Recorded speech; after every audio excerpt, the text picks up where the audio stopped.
When Bo Burton Jr. stepped into the world of bowling commentary, he was only 33 and was still in his prime competing on the PBA tour. Bo and Chris were such an iconic partnership in the commentary booth and helped to really bring to life so many amazing PBA telecasts. When Bo made a PBA telecast, he would often be replaced in the commentary booth by bowlers such as Dick Webber or Dave Davis. And as he started his commentary career in 1975, this happened on quite a few occasions. But today we aren't going to be talking about Bo the commentator, but rather Bo the bowler. Burton Jr. won 18 titles, including 2 majors, and was ranked number 15 on the PBA's 2008 list of 50 greatest players of the last 50 years. He accomplished so much in his career, and in today's video, we're going to look at his best ever moments on TV. I'd just like to thank Scott Harker for emailing in this as a suggestion for a video. If you have any players you'd like me to do a best or worst moments video for, then just let me know in the comment section below. So without further ado, let's start this list with number 3, the 1980 Fairlanes Open. This was in the later stages of his career, and the lanes at the Fairlanes Open were quite different to what you might expect. Let's quickly listen to Bo himself explain how the lanes were different to a standard bowling lane and how it would affect the bowlers. Every week on the Pro Bowlers Tour, we bowl on what we call a normal lane. And that is a lane that has maple down to about 16 feet right here. Just about a foot past the arrows is where you see the splice between the maple and the pine. But this week we have a little something different. We have a lane that's constructed for both 10-pin use and for duck-pin use. And in this lane, the maple area is 25 feet long, tying into the pine right here at the splice. In duck pins, they use a ball which is much smaller than our 10-pin ball, and naturally you can see the pin is much smaller and lighter than our normal 10-pin.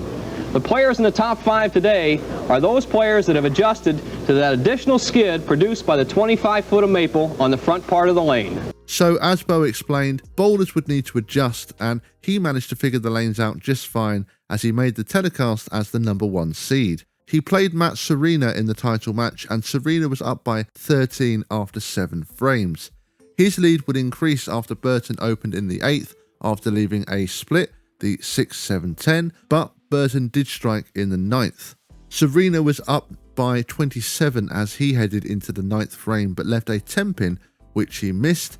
His 10th frame was another open after leaving the 6-10. Back-to-back open frames meant that Burton just needed the first strike in the 10th, which he got, and he snatched the win right from Serena.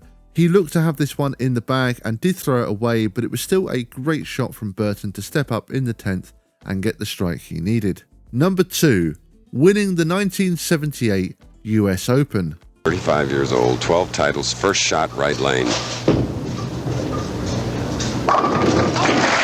So the match is all even. Nelson Burton Jr. against Ron Bell. Becoming the great pro that he is. Listen, he's taught me an awful lot, plus his father.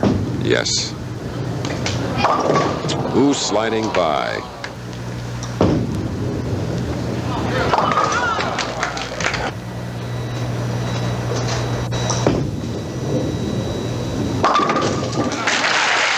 Too fine.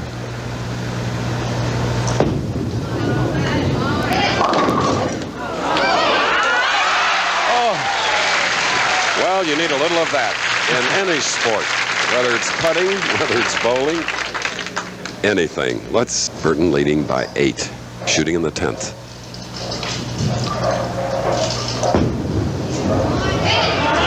That was his best stroke of the whole game. Bo won the 1978 US Open for his 2nd ever major title. What was most impressive is that he qualified as the 4 seed and would win all 4 matches, climbing the ladder to victory.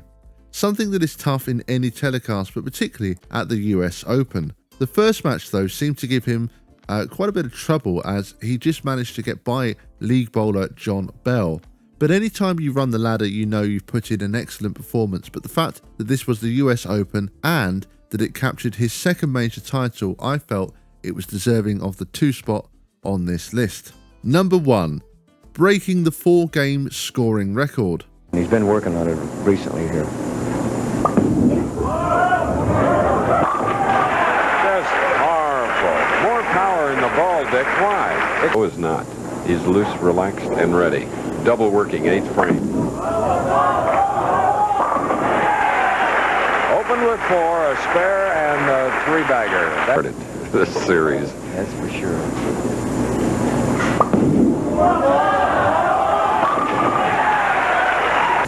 This is his hometown.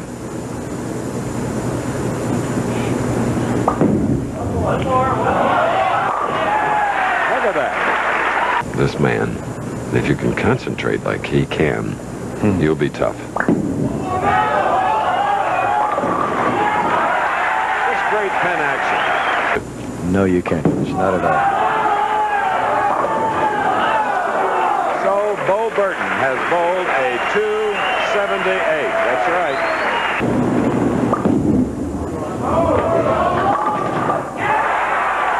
Oh, he likes Thank you that. very much. He loves that break.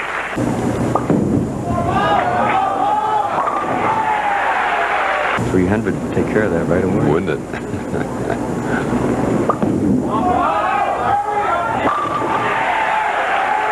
The 1984 Angle Open would be the last PBA title Burton would win. It was 20 years after he won his first title in 1964. He would continue bowling on the tour until 1994, but would only have 2 top 5 finishes in that 10-year period. But the 1984 Angle Open would see Bo put in a spectacular performance.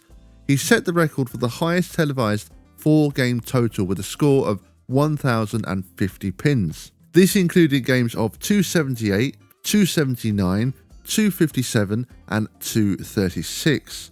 This beat Larry Laub's record of 1,021, which was set in 1972. Bo's record would stand for 11 years until 1995, when it was broken by David Ozio with a score of 1,070, but that record would fall the following year in 1996, when Bo Burton Jr. bowled a perfect 300 game in the first match of the PBA flagship, and then went on to smash the record by bowling a 4-game total of 1,129 pins. Bo beats a young Pete Webber in the title match, and I think it's very fitting that his best ever moment on TV would also end up being his last ever PBA title. And there we have it. That brings us to the end of today's list. Those were what I thought were Bo Burton's best ever moments on TV. If you have any suggestions, as I mentioned earlier, for other players you'd like me to do this kind of video for, then please do let me know in the comment section below. And if you have enjoyed this video, I would really appreciate it if you would consider hitting that subscribe button below. That's going to be all from me for today. And as always, thank you, bowling fans, and see you all next time.